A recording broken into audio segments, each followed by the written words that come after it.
നമാമി നാരായണ പാദപങ്കജം കരോമി നാരായണ പൂജനം സദാ വദാമി നാരായണ നാമനിർമ്മലം സ്മരാമി നാരായണ തത്വമവ്യയം.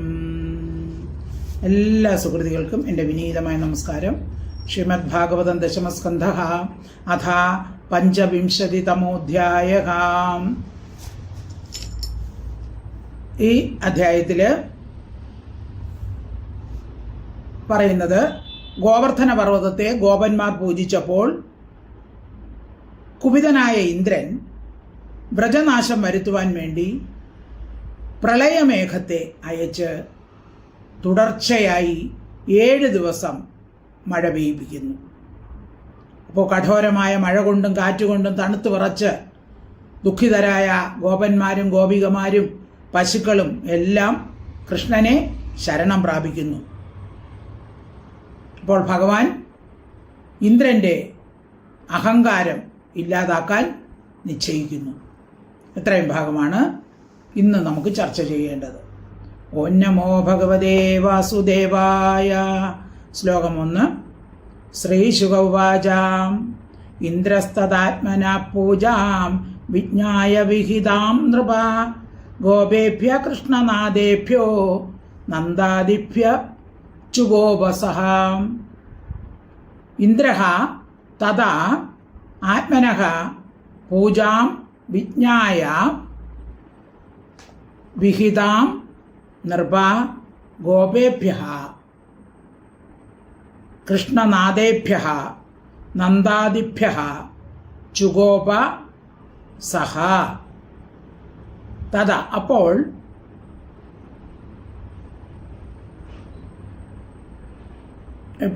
അതായത് ദേവേന്ദ്രൻ്റെ യാഗം മുടക്കിയപ്പോൾ, എന്നിട്ട് ഗോവർദ്ധനത്തിന് വേണ്ടി യാഗം നടത്തിയപ്പോൾ നൃപ രാജൻ, ഹേ രാജൻ, സഹ ഇന്ദ്ര, ആ ദേവേന്ദ്രൻ ആത്മനഃ തൻ്റെ പൂജാം, ആത്മനഃ തൻ്റെ പൂജയെ വിഹതാം മുടക്കിയതായി കണ്ട്, അപ്പോൾ തൻ്റെ പൂജ മുടങ്ങി, തനിക്കായി വച്ചിരുന്ന പൂജയെ ഗോവർദ്ധന പർവ്വതത്തിന് ചെയ്തു.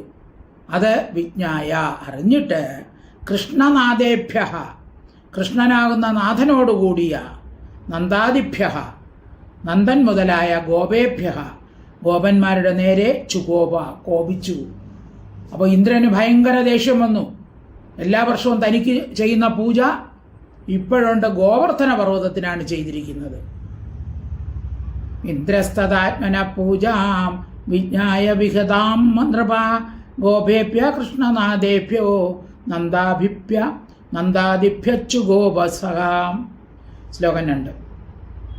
ഗണം സാംവർത്തകം നാമ മേഘാനാം ചാന്തകാരിണാം ഇന്ദ്രപ്രചോദയത് ക്രുദ്ധോ വാക്യം ചാഹേശ മാന്യതഃ.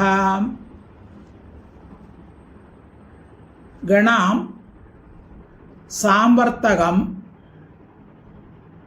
നാമ മേഘാനാം ച അന്തകാരിണാം ഇന്ദ്രഃ പ്രചോദയത് ക്രുദ്ധഃ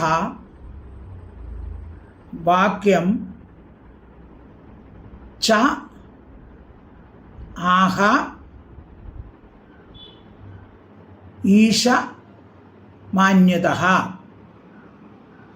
ഈശമാനി ഉദ, അതാണ് ഈശമാന്യതഃ. ഈശമാനി ഉദ, ഈശമാന്യുത ച ആഹ ഈശമാനി ഉദ.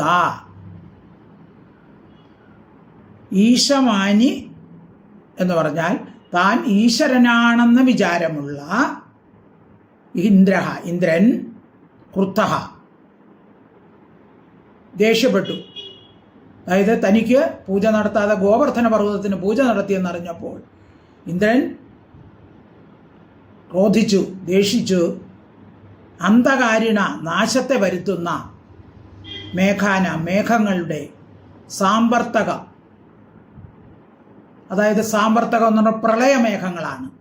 അങ്ങനെയുള്ള ആ പ്രളയമേഘത്തെ പ്രളയമേഘത്തിൻ്റെ സമൂഹത്തെ പ്രേരിപ്പിച്ചു. അപ്പോൾ പ്രളയം ഉണ്ടാക്കുന്ന മേഘം, അത്ര ഭയങ്കര മഴ, അങ്ങനെയുള്ള മേഘത്തെ പ്രാചോദയത് പ്രേരിപ്പിച്ചു. വാക്കിനെ ആഹാച്ച പറയുകയും ചെയ്തു. അപ്പോൾ ഇന്ദ്രൻ കോപിച്ച് എല്ലാത്തിനെയും നാശം വരുത്തുന്ന പ്രളയമേഘത്തെ അയച്ചു. എന്നിട്ട് പറഞ്ഞു, ശ്രീകൃഷ്ണൻ രക്ഷിക്കാനുണ്ടെന്ന് വിചാരിച്ച് ഇവർക്ക് എന്ത് വേണമെങ്കിലും ചെയ്യാം.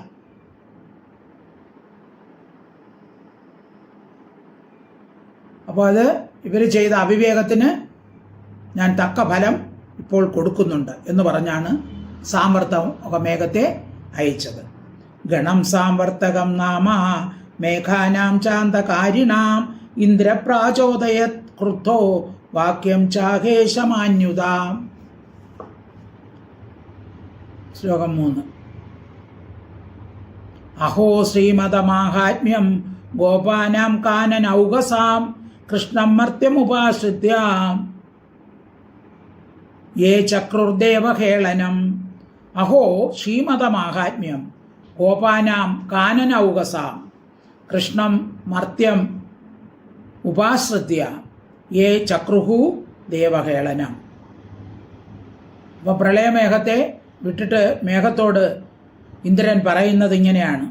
5 ശ്ലോകത്തിൽ, ഇനിയുള്ള 5 ശ്ലോകത്തിൽ ഇന്ദ്രൻ മേഘത്തോട് പറയുന്നതാണ്. അഹോ ശ്രീമദമാഹാത്മ്യം ഗോപാനാം കാനനൗകസാം. കാടുകളിൽ വാസസ്ഥാനത്തോടു കൂടിയ ഗോപന്മാരുടെ ശ്രീമദമാഹാത്മ്യം, ഐശ്വര്യനിമിത്തമുള്ള മതത്തിൻ്റെ വൈഭവം. അവർക്കിപ്പോൾ കൃഷ്ണൻ വന്നപ്പോൾ എല്ലാ ഐശ്വര്യങ്ങളും ഉണ്ടായി. അപ്പോൾ അങ്ങനെ ഐശ്വര്യം കൊണ്ടുള്ള മത കാരണം അഹോ ആശ്ചര്യം. യാതൊരുത്തൻ മർത്യം മനുഷ്യനായ കൃഷ്ണനെ ഉപാശ്രയിച്ചിട്ട് ദേവഹേളനം, ദേവന്മാരെ അപമാനിക്കുക ചക്രു ചെയ്തു. അപ്പോൾ ഒരു മനുഷ്യനായിട്ടാണ് ഒരു കൃഷ്ണൻ അവിടെ ഉണ്ട്. ആ കൃഷ്ണനെല്ലാം അവരെ രക്ഷിച്ചുകൊള്ളുമെന്നുള്ള വിശ്വാസത്തിൽ അവരിപ്പോൾ ദേവന്മാരെ അപമാനിച്ചിരിക്കുകയാണ്. അതായത് ദേവേന്ദ്രനെ അപമാനിച്ചിരിക്കുന്നു. അപ്പോൾ ദേവ അപമാനത്തെ അവർ ചെയ്തിരിക്കുന്നു. അഹോ ശ്രീമദമാഹാത്മ്യം ഗോപാനാം കാനനൗകസാം കൃഷ്ണം മർത്യമുപാശ്രിത്യ യേ ചക്രുർദേവഹേളനം. ശ്ലോകം 4. യഥാ ദൃഢൈ കർമ്മമയൈ ക്രതുഭിർനാമനൗനിഭൈഃ വിദ്യാമന്വേഷീം ഹിത്വാ തിതീർഷന്തി ഭവാർണവം. യഥാ ആദൃഢൈഃ കർമ്മമയൈഃ ക്രതുഭിഃ നാമ നൗ നിഭൈഃ വിദ്യാം അന്വേഷീം ഹിത്വാ തിതീർഷന്തി ഭവാർണവം. അന്വേഷീം ആത്മധ്യാന രൂപമായിരിക്കുന്ന വിദ്യയെ ഹിത്വ ഉപേക്ഷിച്ചിട്ട് അദൃഢൈ ഉറപ്പില്ലാത്തവയും കർമ്മമയൈഹി കർമ്മരൂപങ്ങളും നൗനിഭൈ നാമമാത്രത്താലുള്ള തോണി, നൗ എന്ന് വെച്ചാൽ തോണി, നൗനിഭൈ തോണിക്ക് തുല്യങ്ങളായ ക്രതുഭിഹി യാഗങ്ങളെ കൊണ്ട് ഭവാർണവം സംസാര സമുദ്രത്തെ യഥാ തിതീർഷതി കടക്കാൻ ഇച്ഛിക്കുന്നത് പോലെയാണ്. അതായത് സംസാര സമുദ്രത്തെ കടക്കാൻ ഉപകരിക്കുന്ന ആ വള്ളം ആത്മാനുസന്ധ രൂപമായ ബ്രഹ്മവിദ്യയാണ്. അതിനെ ഉപേക്ഷിച്ച് ചിലർ യാഗങ്ങൾ കൊണ്ട് സംസാര ദുഃഖനിവൃത്തി പ്രാപിച്ച് പരമാനന്ദം അനുഭവിക്കാമെന്ന് വിചാരിച്ചാൽ അത് സാധിക്കുകയില്ല. എന്ന് മാത്രമല്ല, വീണ്ടും സംസാരത്തിൽ ജനന മരണം ദുഃഖം അനുഭവിക്കേണ്ടതായും വരും. അപ്പോൾ സമുദ്രം കടക്കാൻ ഇച്ഛിക്കുന്നവർ ഉറപ്പേറിയ തോണി ഉപേക്ഷിച്ച് മറ്റേതോ ഒരു സാധനത്തിന് തോണി എന്ന് പറഞ്ഞ് അതിൽ കയറി യാത്ര ചെയ്യാൻ തുടങ്ങിയാൽ അക്കരെ എത്തുകയില്ലെന്ന് മാത്രമല്ല, നടുവിൽ വെള്ളത്തിൽ മുങ്ങി ചത്തുപോവുകയും ചെയ്യുന്നു. ശ്ലോകം 4. യഥാ ദൃഢൈ കർമ്മമയൈ ക്രതുഭിർനാമ നൗനിഭൈഃ വിദ്യാമന്വേഷീം ഹിത്വാ തിതീർഷന്തി ഭവാർണവം. ശ്ലോകം 5. വാചാലം ബാലിശം സ്തപ്തം അജ്ഞം പണ്ഡിതമാനിനം കൃഷ്ണം മർത്യമുപാശ്രിത്യ ഗോപാമേ ചക്രൂർ അപ്രിയം. വാചാലം ബാലിശം സ്തപ്തം അജ്ഞം. വാചാലം, അപ്പോൾ കൃഷ്ണൻ എങ്ങനെയുള്ളവനാണ്? വാചാലം, അധികം സംസാരിക്കുന്നവനാണ്. ബാലിശം, ബാലിശനാണ്. ശിശുവാണ്, അതായത് കൃഷ്ണൻ അധികം സംസാരിക്കുന്നവനാണ്. അതായത് സകല ശാസ്ത്രങ്ങളും വേദങ്ങളും ഉപനിഷത്തുകളും സ്മൃതികളും ഉത്ഭവിക്കുന്ന സ്ഥാനമാണ് കൃഷ്ണൻ. അപ്പോൾ അധിക വാക്കുകൾ ജനിപ്പിക്കുന്നത് ആരാണ്? കൃഷ്ണൻ തന്നെയാണ്. അപ്പോൾ ഇവിടെ ഒരു വിപരീതമായിട്ട് പറഞ്ഞെങ്കിലും അത് സത്യവസ്തു തന്നെയാണ്. ബാലിശം, ശിശുവാണ്. അതായത് ബാലന്മാരെ പോലെ, പരമാത്മ സ്വരൂപനാകയാൽ ബാലന്മാരെ പോലെയാണ്. അതായത് സന്തോഷം ദുഃഖം വന്നാലോ അപമാനവും മാനം ഉണ്ടായാലോ ദ്വന്ദ്ഭാവങ്ങളില്ല. ഒരു കൊച്ചുകുട്ടിക്ക് ഇതൊന്നുമില്ലല്ലോ. അതുപോലെ ഭഗവാനും ഒരു ദ്വന്ദ്ഭാവവുമില്ലാതെ ഇരിക്കുന്നു. അതുകൊണ്ട് ബാലിശം എന്ന് പറയാം. പണ്ഡിതമാനിനം, വിദ്വാൻ എന്ന് നടിക്കുന്നവനാണ്. ഭഗവാനാണല്ലോ ജ്ഞാനസ്വരൂപൻ, അല്ലേ?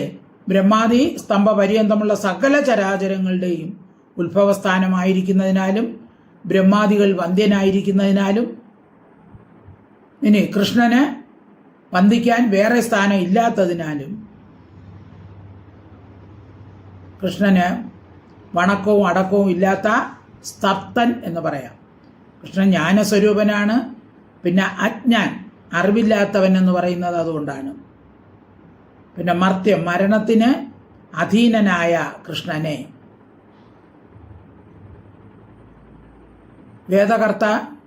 കർത്താവായ ബ്രഹ്മാവ് മുതൽ സകല പണ്ഡിതന്മാരും ചെയ്യുന്ന പൂജാദ്രവ്യങ്ങൾ, നമസ്കാരാദികൾ കൃഷ്ണനെ ഉദ്ദേശിച്ചാകയാൽ പണ്ഡിതന്മാരുടെ സർക്കാർ രൂപമായ മാനത്തിന് വിഷയീഭൂതൻ കൃഷ്ണൻ തന്നെ.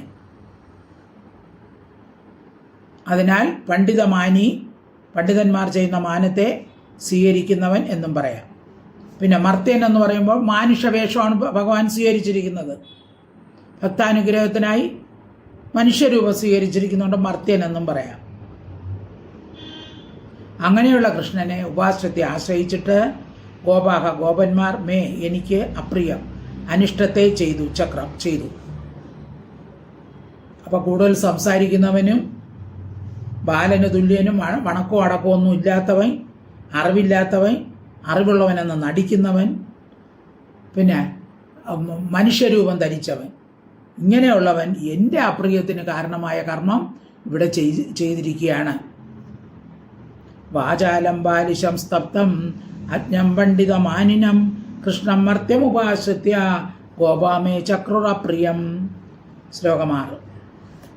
യേഷാം ശ്രിയാവലിപ്താനാം കൃഷ്ണേന ആത്മായിതാത്മനാം ധുനുത ശ്രീമതസ്തംഭം പശൂന്നയ സംക്ഷയം. യേഷാം ശ്രിയ അവലിപ്താനാം കൃഷ്ണേന ആത്മായിത ആത്മാനം ധുനുത ശ്രീമത സ്തംഭം പശൂൻ നയത സംശയം. ശ്രിയ, ഐശ്വര്യത്താൽ, അവലിപ്താനം ഗർഭിഷ്ഠന്മാരായും, കൃഷ്ണേന കൃഷ്ണനാൽ, ആത്മായിതാത്മനാം വർദ്ധിക്കപ്പെട്ട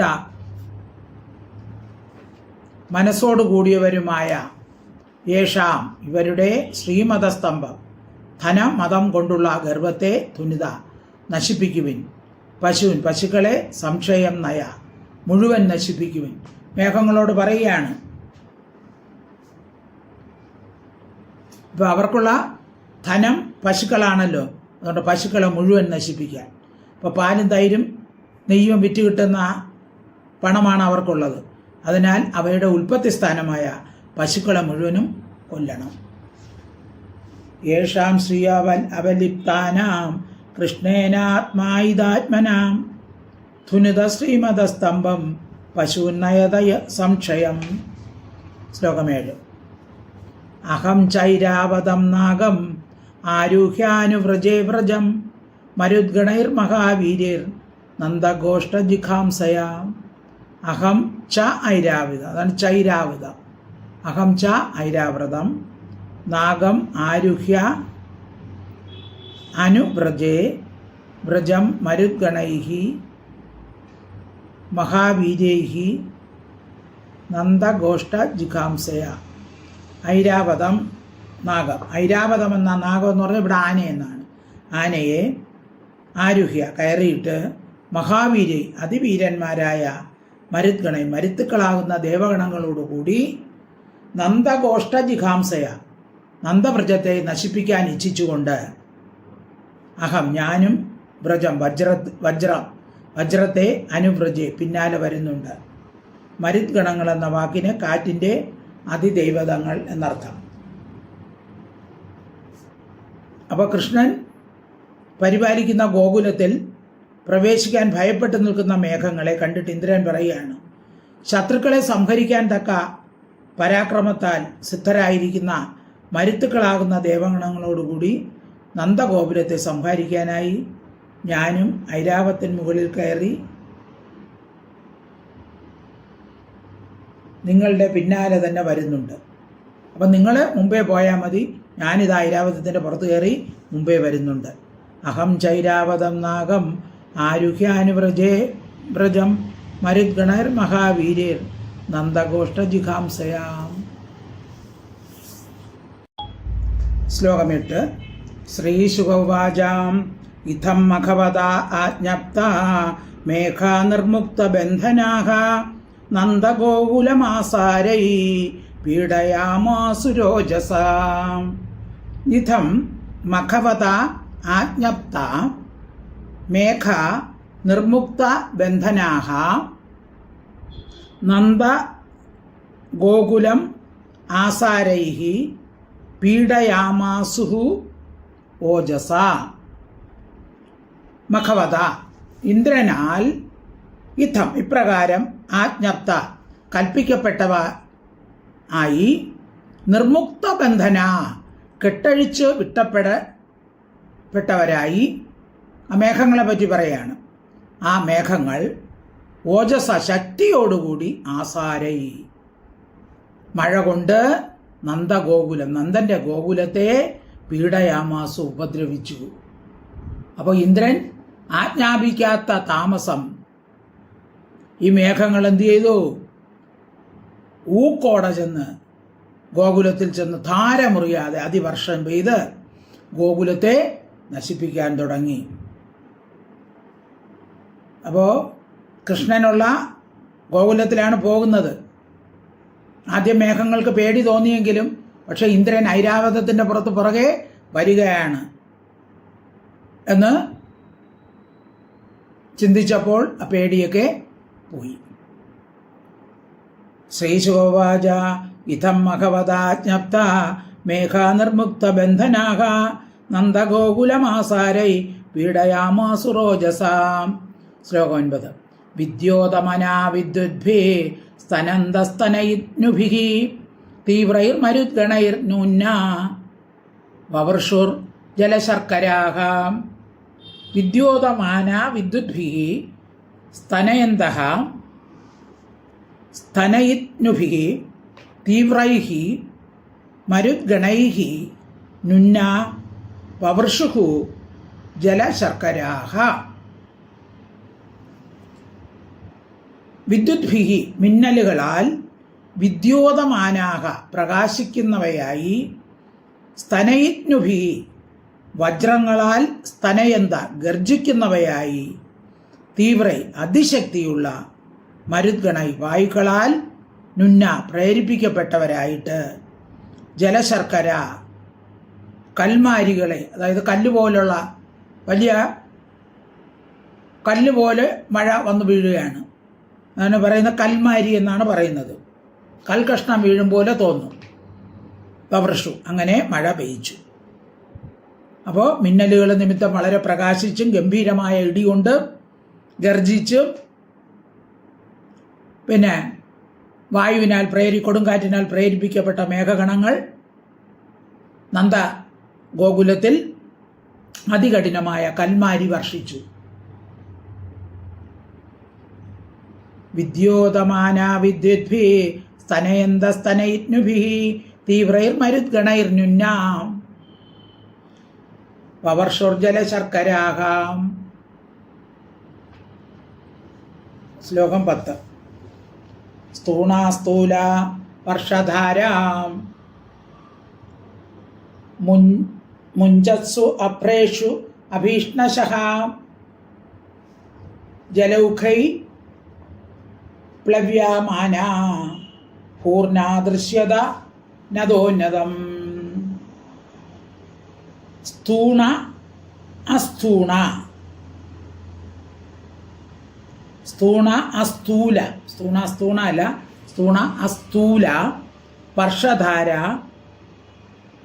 മുഞ്ചസ്സു അപ്രേഷു അഭീഷ്ണശഃ ജലൗഖൈഃ പ്ലാവ്യമാന ഭൂഹു നാദൃശ്യത ന അദൃശ്യത നതോന്നതം. സ്ഥൂണ അസ്ഥൂല, തൂണുകൾ പോലെ തടിച്ച വർഷധാര. മഴ, വലിയ മഴ പെയ്യുമ്പോൾ ഭയങ്കര, നമ്മൾ പറയുമല്ല, വലിയ തൂണ് പോലെ കനമുള്ള തുള്ളികളാണ് വന്ന് വീഴുന്നത്. അപ്പോൾ അങ്ങനെ ഭയങ്കരമായിട്ടുള്ള മഴ. അപ്രേഷു മേഘങ്ങൾ, അഭീഷ്ണശ പിന്നെയും പിന്നെയും മുഞ്ചസ്സു വർഷിക്കുന്നു. അപ്പോൾ മഴ ഇങ്ങനെ ഭയങ്കര ഘോര മഴ, കല്ലുകൾ പെയ്യും പോലെയാണ് ഓരോ തുള്ളികൾ വന്ന് വീഴുന്നത്, കല്ലുകൾ വന്ന് വീഴുന്നത് പോലെ. ജലൗഖ് ജലപ്രവാഹങ്ങളാൽ പ്ലവ്യമാന മുക്കപ്പെട്ടിരിക്കുന്ന ഭൂമി, ഭൂമി മുഴുവൻ ജലം കൊണ്ട് മൂടി. ഭൂമിയിലുള്ള നദോന്നതം, താണും ഉയർന്നും അദൃശ്യത, ആ ഭൂമിയെ കാണാനേ ഇല്ല, ഭൂമി മുഴുവൻ ജലം കൊണ്ട് നിറഞ്ഞു.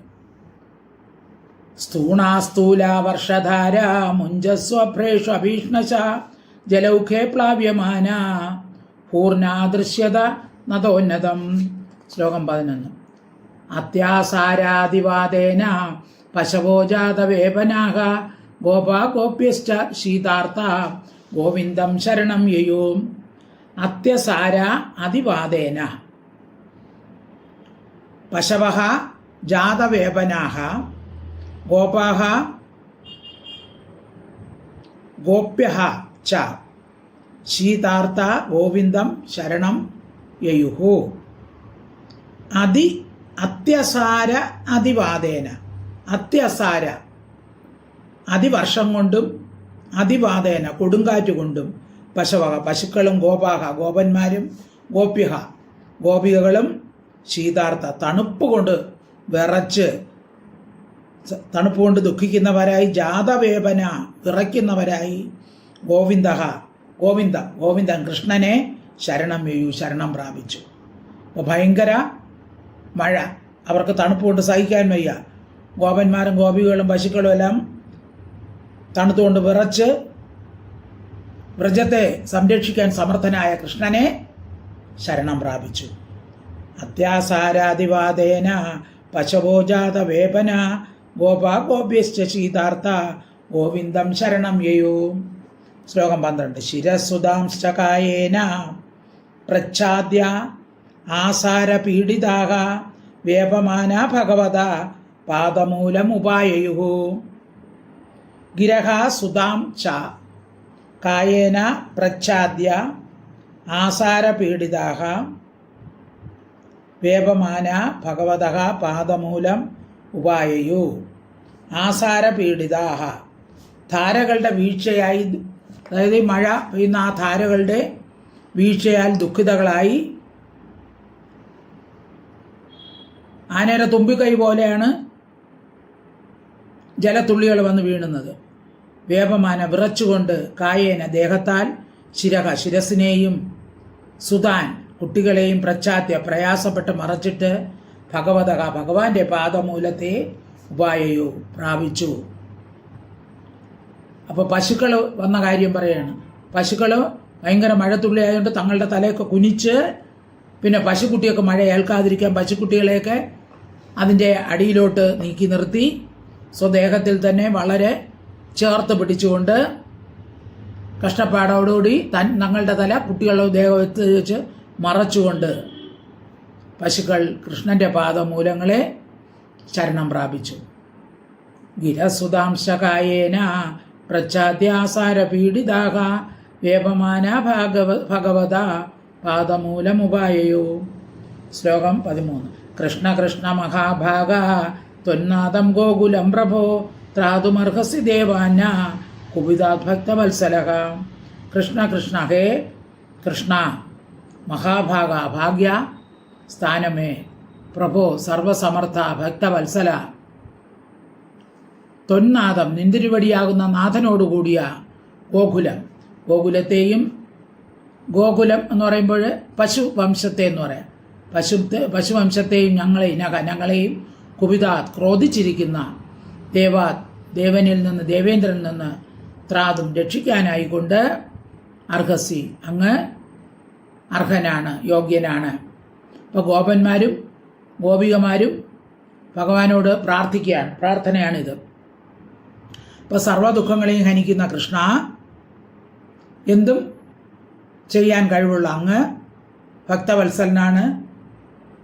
അങ്ങ് ആകുന്ന രക്ഷ അധികാരിയോടുകൂടിയ ഈ പശുക്കളെയും ഞങ്ങളെയും കോപിച്ചിരിക്കുന്ന ദേവേന്ദ്രൻ ചെയ്യുന്ന ഘോരവർഷത്തിൽ നിന്നും രക്ഷിക്കാനായി അങ്ങ് യോഗ്യനാണ്. കൃഷ്ണ കൃഷ്ണ മഹാഭാഗ ത്വന്നാദം ഗോകുലം പ്രഭോ ത്രാതുമർഹസി ദേവാന കുപിതാത് ഭക്തവത്സല. ശ്ലോകം 14. ശിലാവർഷ നിപാതേന ഹന്യമാനമചേതനം നിരീക്ഷ്യ ഭഗവാൻ മേനെ കുപിതേന്ദ്രകൃതം ഹരിഹി. ശിലാവർഷ നിപാതേന ഹന്യമാനം അചേതനം നിരീക്ഷ്യ ഭഗവാൻ മേനെ കുപിത ഇന്ദ്രകൃതം ഹരിഹി. ഭഗവാൻ ഐശ്വര്യപൂർണനായ ഹരിഹി കൃഷ്ണൻ ശിലാവർഷ നിപാതേന കൽമാരി വീഴ്ചയാൽ, അതായത് കല്ലുകൾ പോലെ മഴത്തുള്ളികൾ വന്ന് വീഴുന്നത്, ആ കല്ല് വീഴ്ച എന്നാണ് അതിന് പറയുന്നത്. ഹന്യമാനം ഹനിക്കപ്പെട്ടും അചേതനം അശക്തമായിരിക്കുന്ന അതിനെ കണ്ടിട്ട് കുപിതേന്ദ്രകൃതം കോപിച്ചിരിക്കുന്ന ഇന്ദ്രൻ്റെ പ്രവൃത്തി തന്നെ എന്ന് മേനെ വിചാരിച്ചു. അപ്പോൾ ഇതിങ്ങനെ ഗോകുലം നിശേഷം നശിക്കാൻ ഇന്ദ്രൻ ചെയ്യുന്ന പണി തന്നെയാണിത് എന്ന് അവർ മനസ്സിലാക്കി. ശിലാവർഷ നിപാതേന ഹന്യമാനാമചേതനം നിരീക്ഷ്യ ഭഗവാൻ മേനെ കുപിതേന്ദ്രിയകൃതം ഹരിഹി. ശ്ലോകം 15. അപർത്വത്തുൽബണം വർഷം അതിവാദം ശിലാമയം സ്വയാഗേ നിഹതേ അസ്മാഭിർ ഇന്ദ്രോ നാശായ വർഷതി. അപർത്തു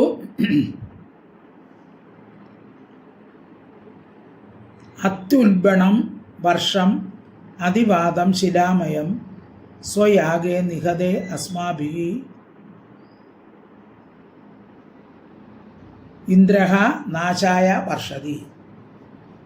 ഇപ്പോൾ ഭഗവാൻ സ്വയം വിചാരിക്കുകയാണ്. ഇപ്പോൾ ഗോപന്മാരും പശുക്കളും എല്ലാം തങ്ങളെ രക്ഷിക്കണമെന്ന് പറഞ്ഞപ്പോൾ ഭഗവാൻ സ്വയം വിചാരിക്കുകയാണ്, അസ്മാഭി നമ്മളാൽ സ്വയാഗേ യാഗം മുടക്കപ്പെട്ടപ്പോൾ, നിഹതേ മുടക്കപ്പെട്ടപ്പോൾ, ഇന്ദ്രൻ നാശായ നമ്മളുടെ നാശത്തിനായി അപർത്തു. നാശത്തിനായി ഇവിടെ അടുത്ത ഋതു മഴക്കാലം വന്നിരിക്കുകയാണ്. അത്യുൽബണ അതികഠോരമായും അതിവാദം അധികം കാറ്റുകളോടും കൂടി ശ്രീലാമയം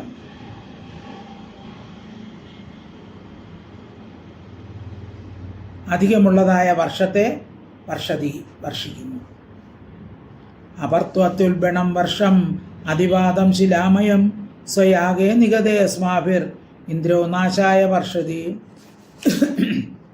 ശ്ലോകം 15. തത്ര പ്രതിവിധിം സമ്യക് ആത്മയോഗേന സാധയേ ലോകേശമാനിന മൗഢ്യാത് ഹരിഷ്യേ മൗഢ്യാത് ഹായാണ് ഹരിഷ്യേ ശ്രീമതം തമഹ. തത്ര അതിൽ പ്രതിവിധിയെ സമ്യക് ആത്മയോഗേന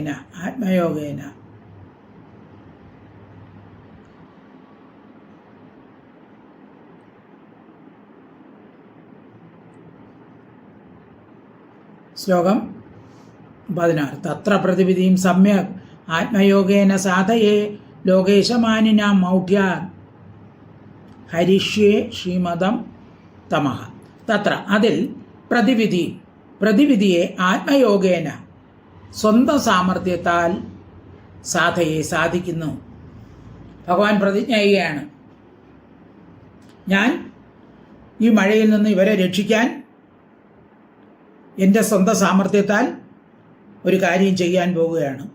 മൗഢ്യാത് മൂഢത ഹേതുവായിട്ട് ലോകേശമാനിന ലോകാധിപതി എന്നുള്ള വിചാരിക്കുന്നവരുടെ ശ്രീമതം ഐശ്വര്യ മതരൂപമായിരിക്കുന്ന തമഹ അന്ധകാരത്തെ സമ്യക് വഴി പോലെ ഹരിഷ്യേൻ ഇല്ലാതാക്കുന്നു.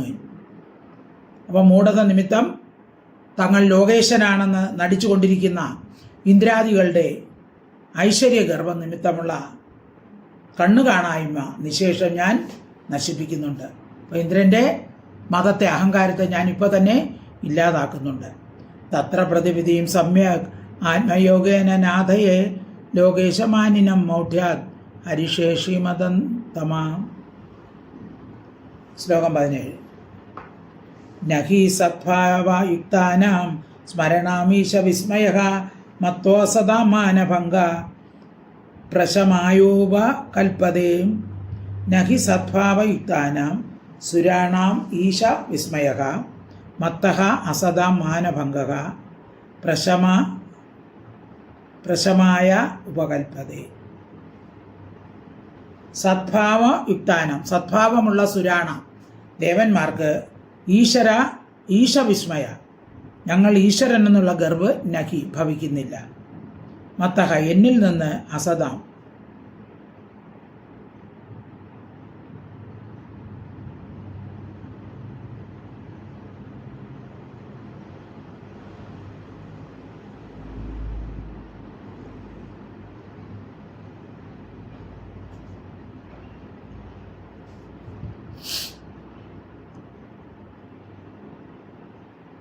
അപ്പോൾ സദ്ഭാവയുക്താന സദ്ഭാവമുള്ള ദേവന്മാർക്ക് ഈശവിസ്മയ ഞങ്ങൾ ഈശ്വരൻ എന്നുള്ള ഗർവം നഹി ഭവിക്കുന്നില്ല. മത്തഹ എന്നിൽ നിന്ന് അസതാം അസത്തുക്കൾക്കുണ്ടാകുന്ന മാനഭംഗ മാനഹാനി പ്രശമായ ഉപശാന്തിക്കായിക്കൊണ്ട് ഉപകൽപ്പത യോഗ്യമായി ഭവിക്കുന്നു.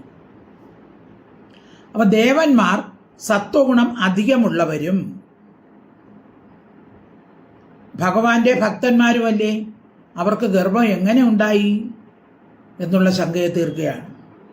നല്ല വിചാരമുള്ള ദേവന്മാർക്ക് തങ്ങൾ ലോകേശന്മാരെന്ന അഹങ്കാരം ഉണ്ടായിരിക്കുകയില്ല. അങ്ങനെ ഉണ്ടായാൽ അവർ ആരാണ്? അസത്തുക്കളാണ്. നഹി സദ്ഭാവ യുക്താനാം സത്സ്വഭാവമുള്ളവർക്ക് അഹങ്കാരം വരികയില്ല. ഇനി അഹങ്കാരം വരുന്ന ആർക്കാണ്? അസത്തുക്കൾക്കാണ്. അസതാം. അപ്പം അഹങ്കാരം വന്നാൽ അവരാരാണ്? അസത്തുക്കളാണ്. അങ്ങനെ ഉണ്ടായാൽ അവർ അസത്തുക്കളാണ്. അപ്പോൾ അവരുടെ ദുരഹങ്കാരം ഞാൻ നശിപ്പിക്കും. അത് നിമിത്തം അവർക്ക് ഉപശാന്തി സംഭവിക്കും. അപ്പം ഞാൻ ചെയ്യുന്ന ശിക്ഷ അവർക്ക് അനുഗ്രഹമായി ഭവിക്കും. ഭഗവാൻ വിചാരിക്കുകയാണ്. അപ്പോൾ ആർക്ക് അഹങ്കാരം ഉണ്ടാകുമോ അപ്പോൾ എന്തു ചെയ്യും? ഭഗവാൻ അഹങ്കാരത്തെ ഇല്ലാതാക്കും. അതിനുവേണ്ടി എന്തെങ്കിലും ഭഗവാൻ പണി കൊടുക്കും അവർക്ക്. അപ്പോൾ അതുകൊണ്ട് ഭഗവാൻ പറയാണ്, ഇന്ദ്രൻ്റെ അഹങ്കാരത്തെ ഞാൻ ഇപ്പോൾ തന്നെ ഇല്ലാതാക്കുന്നുണ്ട്. നഹി സദ്ഭാവയുക്താനാം സുരാണാമീശ വിസ്മയഃ മത്തോ സദാ മാനഭംഗ പ്രശമായോപകൽപ്പതേ. സർവത്ര ഗോവിന്ദനാമ സങ്കീർത്തനം. ഗോവിന്ദ ഹരി ഗോവിന്ദ. ഇവിടെ നിർത്താം. ബാക്കി നമുക്ക് അടുത്ത ക്ലാസ്സിൽ പഠിക്കാം. ഹരി ഹരി ഹരി സ്മരണ കരോ ഹരിചരണ കമൽ ധ്യാന കരോ മുരളി മാധവ സേവാ കരോ മുരഹര ഗിരിധാരി സ്മരണ കരോ മുരഹര ഗിരിധാരി സ്മരണ കരോ. ഹരി ഓം തത്സത്. ഹരി ഓം തത്സത്. ഹരി ഓം.